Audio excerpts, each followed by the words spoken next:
नमस्कार दोस्तों, स्वागत है आप सभी का आज फिर एक नई कहानी में। हमारी आज की कहानी एक पारिवारिक कहानी है। चलिए शुरू करते हैं इस कहानी को। रजनी जब तीसरी बार प्रेग्नेंट थी तब वह रोज भगवान से प्रार्थना करती कि इस बार उसके घर बिटिया को ही भेजना। पति राजन हंसते हुए कहा करते कि रजनी, बेटा हुआ तो किसी को दे दोगी क्या? वह कहती कि मजाक में भी मत कहिए कि बेटा होगा। हमारे 2 बेटे हैं, मुझे तो बेटी ही चाहिए और देख लेना बेटी ही होगी। ईश्वर का फैसला कुछ और ही था और उसने फिर एक बार बेटे को ही जन्म दिया। अब क्या करती, बेटा बहुत ही खूबसूरत और गोल मटोल था। बच्चे के आते ही वह उसे प्यार करने लगी, परंतु दिल में कसक थी कि बिटिया होती तो अच्छा होता। राजन ने कहा कि रजनी, एक बात कहूँ, जो नहीं है उसके लिए दुखी होने के बदले में जो है उससे ही खुश हो जा। मेरी बात मान, बहू को ही बेटी बना लेना। समय के साथ साथ रजनी भी बच्चों के लालन पालन में व्यस्त हो गई थी। वह अभी भी किसी छोटी बच्ची को देखती तो उसका मन उसकी तरफ खिंचा चला जाता। उनके तीनों बच्चे बड़े हो गए थे। राजन प्राइवेट कंपनी में नौकरी करते हुए भी अपने तीनों बेटों को पढ़ाया था। बड़ा बेटा विपुल इंजीनियरिंग की पढ़ाई पूरी करने के बाद बेंगलोर में एक कंपनी में नौकरी कर रहा था। दूसरा बेटा विकास बीए के अंतिम साल में पढ़ रहा था, उसकी कैंपस सिलेक्शन में नौकरी लग गई थी। तीसरा बेटा विनीत वकालत की पढ़ाई कर रहा था। रजनी और राजन को देख सब कहते, आप बहुत खुशनसीब हैं कि तीनों बेटे लायक बन गए हैं। आपकी बात तो पत्थर की लकीर समझते हैं। रजनी को कभी कभी डर लगता था कि कहीं उनके घर को किसी की नज़र न लग जाए। विपुल को नौकरी करते हुए 2 साल हो गए थे।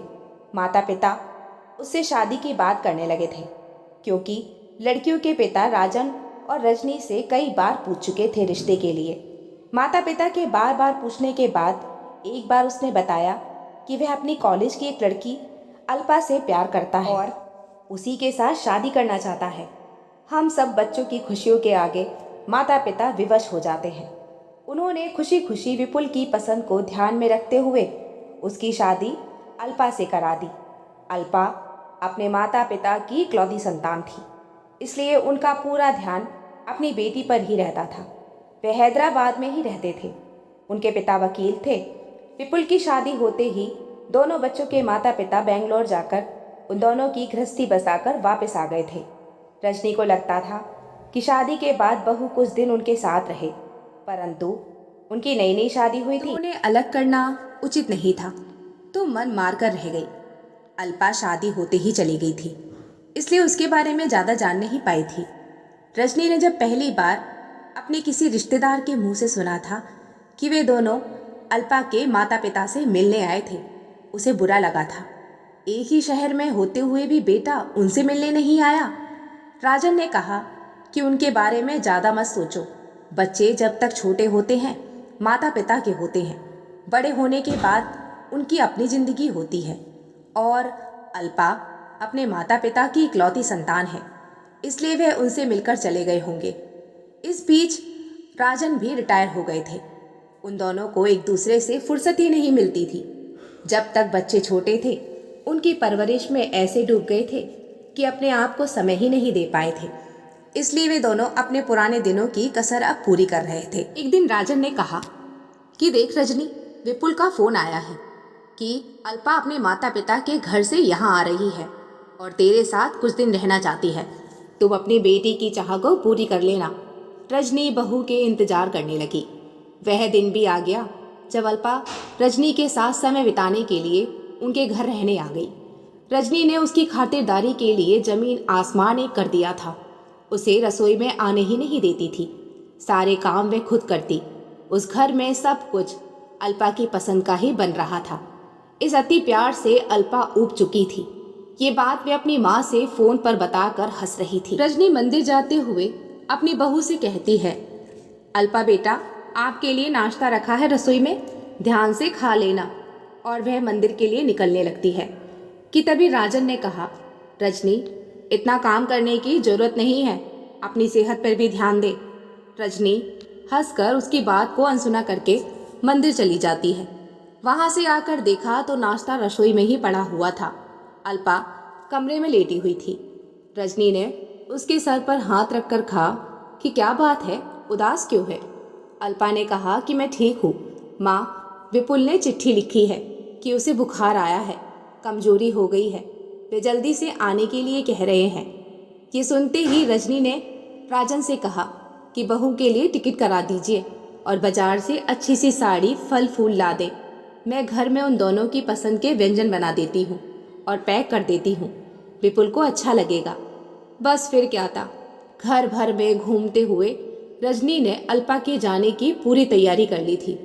उन्हें दुख इस बात का था कि बहू को कम से कम 10 दिन भी अपने साथ नहीं रख सकी। दिल को तसल्ली दी कि चलो कोई बात नहीं, विपुल की सेहत से ज़्यादा कुछ नहीं है। अल्पा के लिए रात की ट्रेन की टिकट करा दी और उसे पूरी हिदायत देकर ट्रेन में बिठा दिया था। रजनी को इन 4 दिनों में ही अल्पा से लगाव हो गया था। दूसरे दिन सुबह काम वाली बाई से पूरा घर साफ कराते हुए अल्पा के कमरे की सफाई भी कराने के लिए खुद उसके पीछे गई। बाई सफाई करके चली गई थी तो रजनी ने देखा कि पलंग पर पड़ते हुए अल्पा ने मैगजीन छोड़ दी थी। उसे जगह पर रखने के लिए उठाया तो उसमें से एक कागज गिरा। उठाया और देखा तो विपुल की चिट्ठी थी। रजनी ने ना चाहते हुए भी पढ़ा था कि उसमें बीमारी के बारे में क्या लिखा है। पढ़ लूं। उसे मालूम था कि दूसरों के पत्र नहीं पढ़ते, खासकर बेटे बहू की। फिर भी वह अपने आप को रोक नहीं सकी। उसमें लिखा था कि अल्पा कैसी हो, मुझे मालूम है मेरी माँ अपने पूजा पाठ से तुम्हें सता रही होगी। वे बचपन से ही ऐसी है, हम भाइयों को भी ऐसे ही सताया करती थी। ये मत छूना, वो मत छूना, यहाँ क्यों बैठे हो, हर काम में दखल अंदाजी। और तुम्हारे घर में तो ऐसा कुछ नहीं होता है।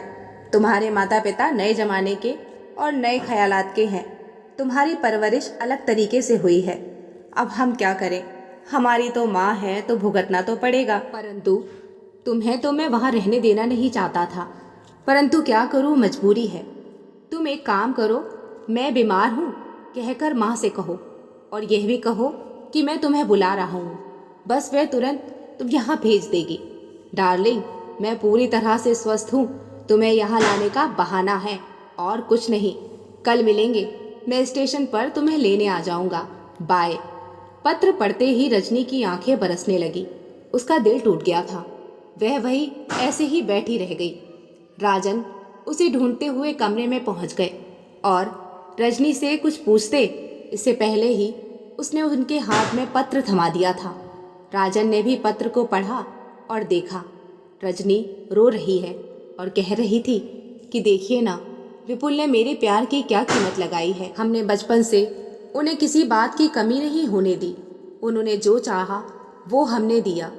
उनके दिल में मेरे लिए कितनी कड़वाहट है कि झूठ बोलकर उसने अपनी पत्नी को बुला लिया है। उसके मुंह से बोल ही नहीं निकल रहे थे। राजन उन्हें समझाने की कोशिश कर रहे थे। सोच रहे थे कि रजनी को क्या समझाऊं। पत्र पढ़कर तो यही महसूस होता है कि बच्चों के लिए माता पिता कुछ भी कर लें, लेकिन उनके लिए उसकी कीमत कम ही होती है। दोनों ही सदमे में आ गए थे। हताश होकर एक दूसरे का सहारा बनकर शून्य को देख रहे थे। दोस्तों, ये थी आज की कहानी। आपको कैसी लगी हमें कमेंट में ज़रूर बताएं। मिलते हैं ऐसी ही एक अच्छी सी पारिवारिक कहानी के साथ। कहानी को यहाँ तक सुनने का आप सभी का बहुत बहुत धन्यवाद।